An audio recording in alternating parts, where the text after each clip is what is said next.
23 increase on his dribbling, taking it from 76, which is actually respectable for a centre-back, to 99 on everything, bar from that one dribbling stat. I don't know why that. I'm assuming there's got to be an overall fix or something that's broken for 99 on everything, but I don't know why it's 98 on that one specifically. With everything else, we've got the Anticipate Playstyle Plus still. He has got Block, he's got Jockey, Press Proven, Ping Pass, and Long Ball Pass, and everything else looks really nice with the card. In terms of the defending, you're going to have to go with the Shadow. It will make him mostly explosive, so he hasn't got lengthy at all with him, unfortunately, but he would end up with 82 pace and 98 defending, turning him into a 94 overall centre-back. So let's jump into him. I'm interested with this dribbling to see what it actually can do.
So going into the overall form then, honestly that dribbling was actually really sick. Like, it's not necessarily going to be the most useful stat. Let's be real. How many times are you actually dribbling out with a centre-back? It's very, very unlikely.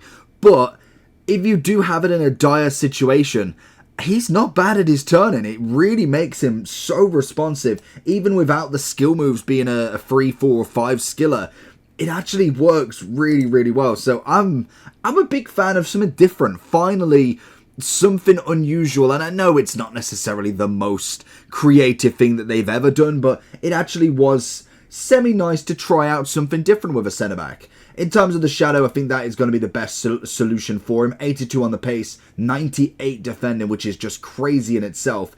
He's got decent physicality, but I think even if you went for the anchor, it's nice and it makes him a 95 overall. But I think getting that 82 pace is going to be absolutely massive for him. So unfortunately, until he can go into an Evolutions for extra pace, he's going to have to go there. I can imagine, yeah, most of the votes will go to that centre-back role.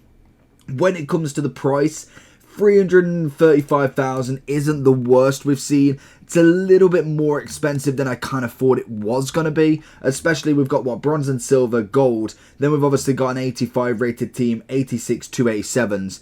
It's not necessarily the biggest grind in the world. Let's be real. You can get that done fairly quickly from scratch. It would just be the 87s that just... They don't necessarily cause a problem for the team, but getting 11 players to reach over 87 can be quite tough at times from scratch this is. So you need to get literally 22 players at the very minimum 87 for for 18 of them, and then 4 of them have to be 86. Obviously if you get 88s or 89s, it is that little bit better. But I do think the card is actually something decent. The only problem you've got with a Bobby Ball at the moment is going to be the amount of SBCs that we've got currently, from the 83 times 10s, the Mbabus, the Kai Havertz, the Balotelli, the Hullet, Zidane, Mbappe, Eusebio. We have got a lot of players to choose from, and unless they're kind of 100k and under, or maybe 200k and under, sometimes they will go by the waistline, because realistically, what would you rather pump in? 337,000 coins worth of fodder into a Bobby Moore, or go and finish off another third of Zidane? That is where it kind of becomes a little bit harder to kind of gauge whether this SBC is going to be totally worth it or not. I do like that he's got something different. You're never going to get a Bobby Moore with 99 dribbling again. So at the very minimum, I would like this card purely on the evolution pace basis to be able to get a little bit more there. Obviously, if they bring a centre-back one out, they don't normally max out a dribbling, because realistically, it makes very little difference. And I can imagine with a card like this, they are bound to bring an evolution at some point to get this done. It more than likely would only be a +1 or a +2, but I'd be absolutely fine. If they give him like a 4 or a 6 pace increase, this would make a Bobby Moore absolutely worth it. Now, in terms of the difference between the other card, obviously we take out the dribbling.